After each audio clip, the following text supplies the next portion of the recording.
Namaste, this is JVN Dr. Vishal Saxena, Associate Professor in Mathematics, Jayoti Vidyapeeth Women's University, Jaipur.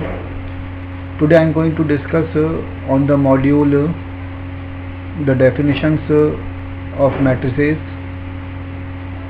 This module, definition of matrices, is a part of the course Elementary Mathematics of the program BSc Honors Agriculture first semester and Integrated BSc Agriculture first semester of the university.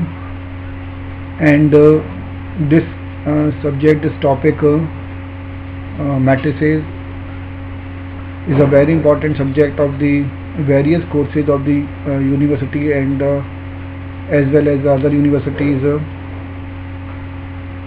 because the concept of matrix is a part of the algebra and algebra of mathematics and useful for the various concepts and various phenomena for the science and mathematics and useful for the various engineering part and the various other subjects, other fields. So what is a matrix and what are the just its components. Just as all we know that matrix is an arrangement of writing some elements in rows and columns. So matrix means like an array of m into n elements. A matrix is an array of m into n elements in m rows and n columns. So simply we can explain that it is an arrangement of writing some elements in some rows and some columns, and this matrix can be divided into various components, various other parts. Suppose just if in a matrix the number of rows and the number of columns are same, then it is called a square matrix. So in the today's session we are going to discuss about the various definitions of the matrices and their uses and how they can be understand, they can be just useful for the other parts to learn. So for this we are going to define some matrices with examples, and for this we are sharing some slides.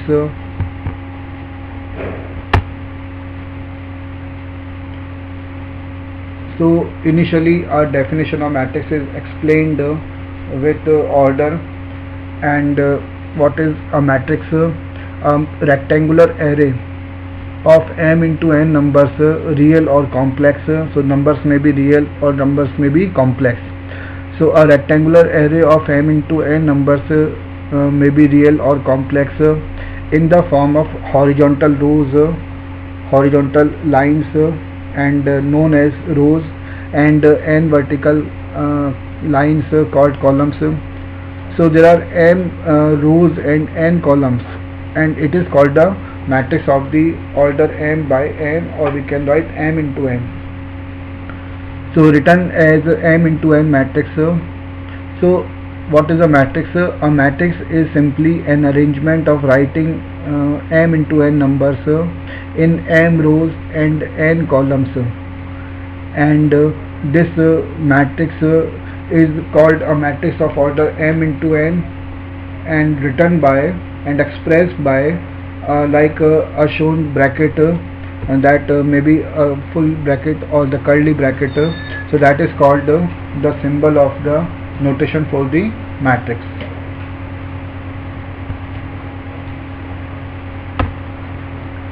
Next we can see there a matrix is shown, that introduction of matrices. So a matrix is shown that in which there are m rows and n columns. So m rows are written by the elements of the m rows and n columns are written by a11, a12, a13 and till a1n, because there are n columns, so till a1n. Second row is A21, A22, A23 and till A2n. The last row will be AM1, AM2, AM3 and till AMN. So this is a kind of the expression of the matrix A, and it is the expression of the matrix and it is called the matrix of order m into n because there are m rows and n columns. So this is a matrix. In general way it can also be written as small aij, and outside this bracket, outside this m into n is written there. So ij is called the ith.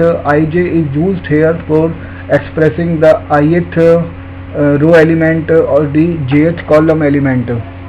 So aij means it is the ith row and jth column element, and this matrix aij with this symbol and m into n, that is the matrix notation. So next we are coming to the types of the matrices. First, the symmetric matrix. A matrix is called symmetric. It means when aij is equal to aji. So it means when the transpose of a matrix is equal to matrix. Suppose capital A be a matrix, and if the transpose of A is equal to itself matrix A. So if the transpose of the matrix is equal to is same as the matrix, then it is called the symmetric matrix, and that's why it is written there aij is equal to aji for all ij. Second is skew symmetric matrix. In the skew symmetric matrix, aij is equal to minus aji. That means if the transpose of the matrix is equal to minus the negative minus the original matrix, then it is called the skew symmetric matrix. So it means if A be any matrix, then if A transpose is equal to minus of A transpose is equal to minus of A, then the matrix A is called skew symmetric matrix. It means the transpose of the matrix will be equal to negative of the original matrix, then it is called skew symmetric matrix. Next is the third is Hermitian or the skew Hermitian and skew Hermitian matrix. So for the Hermitian matrix, A is equal to A theta. And what is A theta means? If the matrix A, the Hermitian matrix of A is the conjugate transpose of the matrix.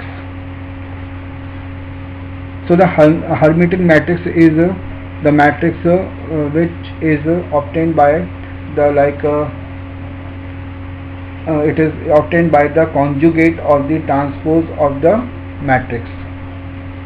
And if the conjugate this conjugate of the transpose of the matrix is equal to negative of the original matrix, then it is called skew Hermitian matrix.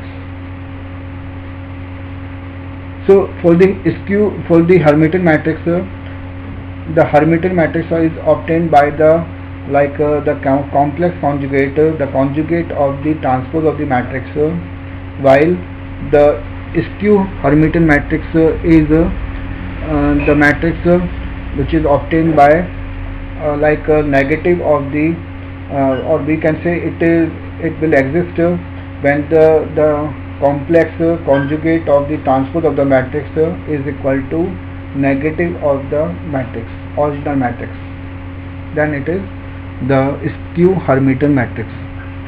Next definition is of orthogonal matrix. For the orthogonal matrix, a matrix A is called orthogonal matrix if A into A transpose is equal to In. In means the identity element of the nth order. Nth order means the order of the matrix A. So the orthogonal matrix can be defined as A matrix is the orthogonal matrix if A into A transpose is equal to A transpose into A, and which is equal to the identity matrix of the same order. Next is the idempotent matrix. This idempotent matrix is if A square equal to A, the matrix A is called idempotent matrix when A square is equal to A. Next definition is involuntary matrix. Involuntary matrix, like a matrix A is called involuntary matrix if A square is equal to I, means the square of the matrix. If the square of the matrix is equal to identity matrix, then the matrix A is called the involuntary matrix. That means in this case A inverse is equal to A. And nilpotent matrix. What is nilpotent matrix? If there exists a number P, small p, if there exists a number P from the set of natural numbers such that A raised to the power P is equal to 0. So means a property A raised to the power P is equal to 0 for a number P belongs to a set of natural numbers. It exists, P belongs to set of natural numbers such that A raised to the power P is equal to 0, then the matrix is called nilpotent matrix.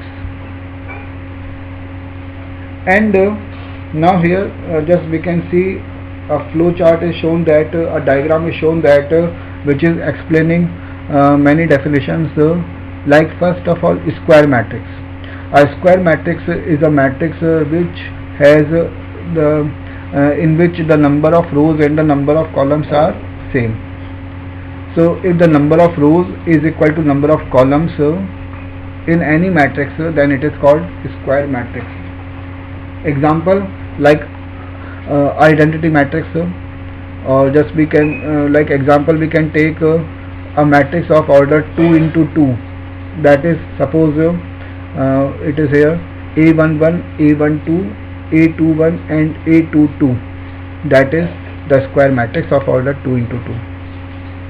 Now the square matrix can be divided into two parts. One is triangular matrix and one is diagonal matrix. In the triangular matrix, again we are dividing the triangular matrix into two parts, upper triangular and the lower triangular matrix. In the upper triangular matrix, all the elements below the principal diagonal are 0, while in the lower triangular matrix all the elements above the principal diagonal are 0. So these are the upper and the lower triangular matrices. While what is a diagonal matrix? A diagonal matrix is a square matrix in which all the elements except the diagonal, principal diagonal. A diagonal matrix is a matrix in which all the elements except the principal diagonal are 0. Then it is called the diagonal matrix. And this diagonal matrix can be divided into two parts, scalar matrix and unit matrix. If all the diagonal elements are same scalars having the same values, like A, for example, we have taken the diagonal elements as A, then it is called a scalar matrix. And if all the elements of the diagonal matrix, if all the diagonal elements of a diagonal matrix are 1, then it is called a unit matrix. So this is called a unit matrix or the identity matrix. And scalar matrix in which the diagonal elements are same, not compulsory that these are 1, these may be any scalar, but these should be same. So this is called scalar matrix. So in this way, in the today's session we have discussed about the various definitions of matrices, and like we have explained it with some examples, and this part of the matrix is a very important part, because we should know here what are the different types of matrices, and this part of the matrices is very important because the chapter of matrices and determinants will be used in various parts of the other courses like applied mathematics, physics, algebra and engineering, even as like agriculture, pharmacy, and so many different streams where this subject is included, is used, and students are advised to learn these definitions and take some examples to just to make clear their concepts for this topic. With this, I conclude my today's session. Thank you.